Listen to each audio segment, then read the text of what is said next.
Narito na ang mga nagbabagang balita sa oras na ito. Nakapagtala ng mga ash emission o pagbuga ng abo sa Bulkang Kanlaon ngayong linggo. Ayon sa Philippine Institute of Volcanology and Seismology o PHIVOLCS, naitala ang mga ash emission pasado 1:00 ng hapon, pasado 3:00 ng hapon at pasado 5:00 ng hapon. Nagdulot umano ito ng kulay abong plumes na may taas na 350 hanggang 1,200 meters mula sa bunganga nito.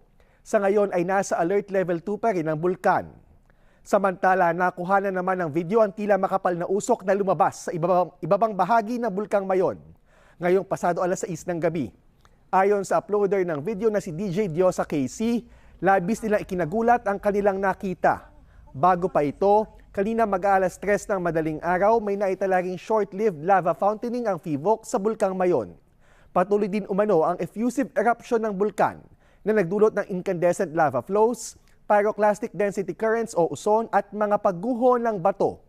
Nasa alert level 3 pa rin ng Mayon at mahigpit pa rin ipinagbabawal ang pagpasok sa 6-kilometer permanent danger zone.